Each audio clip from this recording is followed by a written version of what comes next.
Hello, എല്ലാവർക്കും മനക്കുട്ടൻസ് കിച്ചണിലേക്ക് സ്വാഗതം. എല്ലാവർക്കും സുഖല്ലേ? ഇന്ന് നമുക്ക് നല്ലൊരു 4 മണി പലഹാരം ഉണ്ടാക്കാം. കായ ബജി. എങ്ങനെ നമുക്ക് നല്ല ക്രിസ്പി ആയിട്ടുള്ള കായ ബജി ഉണ്ടാക്കാമെന്ന് നോക്കാം. അതിന് വേണ്ടിയിട്ട് ഞാൻ ദേ ഒരു പച്ചക്കായ എടുത്തിട്ടുണ്ട്. അതിൻ്റെ തോലെല്ലാം ഇതുപോലെ നന്നായിട്ട് കളഞ്ഞെടുക്കണം.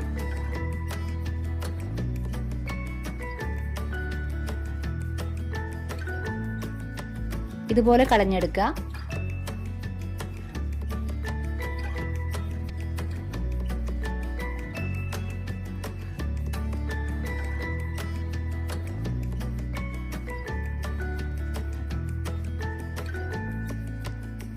ഇനിതാ ഞാനൊരു പാത്രത്തിലേക്ക് കുറച്ച് വെള്ളം ഒഴിച്ചിട്ടുണ്ട്. അതിലേക്ക് കുറച്ച് ഉപ്പ് ഇട്ട് വെച്ചിട്ടുണ്ട്. നന്നായിട്ടൊന്ന് മിക്സ് ചെയ്തിട്ട് ദാ കായ ഇതുപോലെ നൈസായിട്ടൊന്ന് കട്ട് ചെയ്യാം. ഫുൾ കട്ട് ചെയ്തിട്ട് നമുക്ക് ആ വെള്ളത്തിലേക്ക് ഇട്ട് വെക്കണം. ഒരു മണിക്കൂർ അങ്ങനെ നമ്മൾ ആ ഉപ്പ് വെള്ളത്തിൽ ഇട്ട് വെക്കാം കേട്ടോ.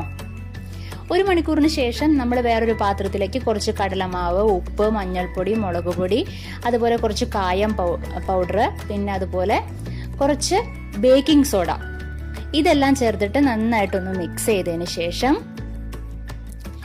കുറേശ്ശെ വെള്ളം ഒഴിച്ചിട്ട് നമുക്ക് ആ ഒരു ബജി ഉണ്ടാക്കണ ഒരു പരുവുണ്ട്, ആ പരുവത്തിലേക്ക് ഒന്ന് മിക്സ് ചെയ്തെടുക്കണം. കുറേശ്ശെ വെള്ളം ഒഴിച്ച് നോക്കാം കേട്ടോ. എന്നിട്ട് പരുവം ഇതിൽ കാണുന്ന പോലത്തെ പരുവം വരണം കേട്ടോ. വല്ലാണ്ട് ലൂസ് ആവാനും പാടില്ല, എന്നാൽ അധികം കട്ടിയാവാനും പാടില്ല.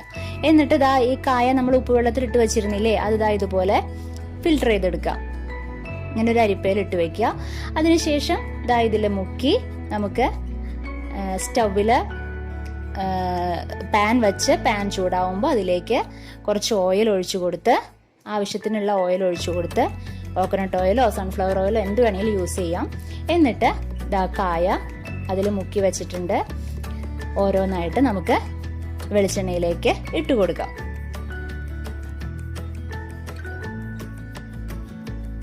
എപ്പോഴും ഫ്ലെയിം സിമ്മിലിടണം, മീഡിയം ഫ്ലെയിമിലിട്ടിട്ടേ ചെയ്യാൻ പാടുള്ളൂ കേട്ടോ.